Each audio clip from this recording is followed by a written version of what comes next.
the supernatural figures into more than a few crimes that are chronicled in the Malefactor's register, although most, if not all, can be laid at the feet of killers who are very much of this world. Few murderers, however, are like Arthur Covell, who in 1923 used a horoscope to plan the murder of his sister-in-law, Ebba Covell. What makes Covell's crime even more unusual was that he had a hypnotic effect over his nephew Alton, who he used as his murder weapon. Without Alton, Arthur never could have committed the crime, for he was a bedridden paralytic, or as the press at the time referred to him, a hopeless cripple, who could not walk and who was barely able to sit up in bed. Ebba was the second wife of Dr. Fred Covell, a chiropractor who lived in Bandon, Oregon, a beautiful small town along the Pacific coast. Along with Ebba and Fred, the Covell household included two of Fred's children by a previous marriage, Lucille, 14, and Alton, 16, as well as 3 children from Fred and Ebba's marriage. Apparently, Lucille and Alton were developmentally disabled, Alton to the point that he had been institutionalized. When Fred remarried after the death of Alton and Lucille's mother, Alton was returned to the home.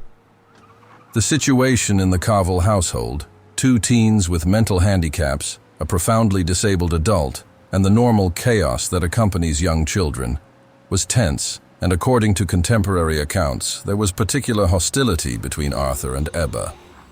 Mother never went upstairs to see him and always fussed about how much he ate, Lucille told authorities. Arthur had been injured when a truck he was repairing fell on him and crushed his spine. As he recovered, he began studying the pseudoscience of astrology and casting horoscopes for friends and family.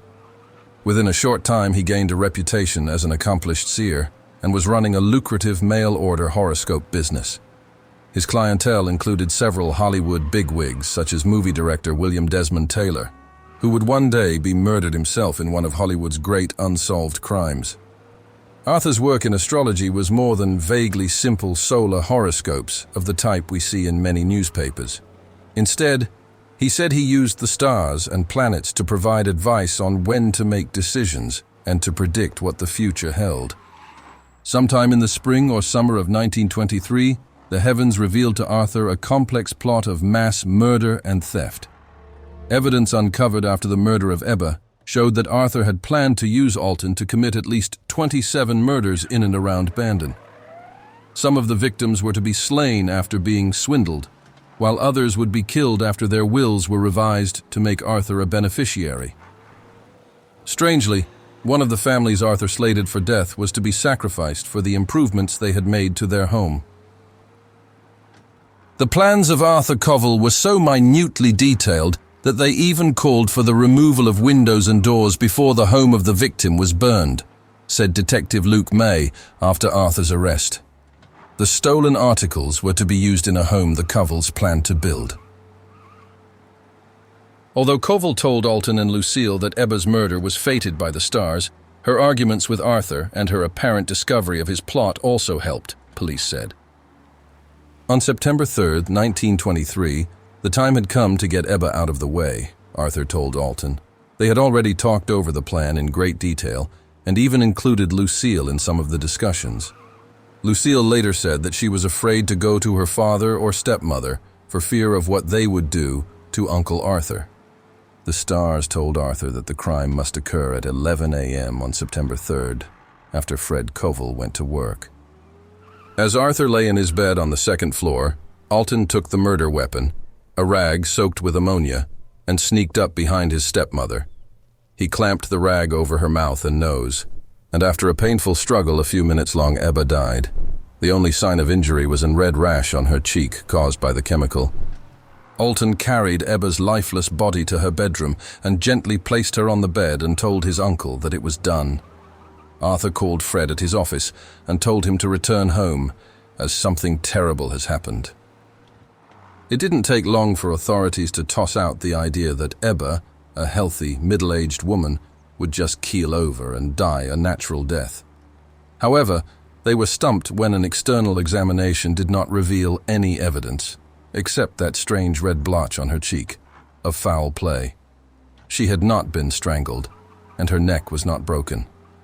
Once the coroner ruled her death to be homicide, police began pressuring the most obvious suspect, Fred Covell. After all, there was no way that Arthur could have carried out such a crime, and the only other people in the house were Alton and Lucille, neither of whom had any reason to want Ebba dead. Within 48 hours, however, Fred was out from under suspicion while Alton and Arthur were in jail, awaiting arraignment on murder charges. The case broke open after police questioned Lucille, who told them everything she knew about Arthur's plans. Confronted with her information, Alton confessed to killing Ebba at Arthur's direction. "I put the ammonia on the rag," he said, "and Ebba was standing by the stove. I walked up to her from behind and on the right side. I put the rag over her nose with my right hand and held her arms with my left. I held it on her nose, pressing hard, for about 3 minutes before I let her down on the floor." In Arthur's bedroom, police found a journal filled with encoded entries and astrological symbols. It didn't take them long to decipher the code, which amounted to a written confession of the entire plan by Arthur.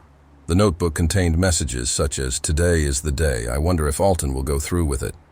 Interestingly, it also contained a note from Arthur to himself detailing how he had miscalculated the appropriate time for Ebba's death. September 3, 11 a.m. made mistake about Con, should have been 11:14:14.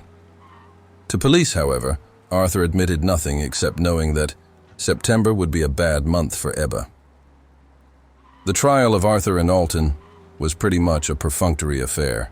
Both were convicted of murder. Alton received a life sentence while Arthur, who observed his trial from a cot in the courtroom, was sentenced to hang. Arthur was carried to the gallows by a group of prison guards on May 28, 1925, and hanged.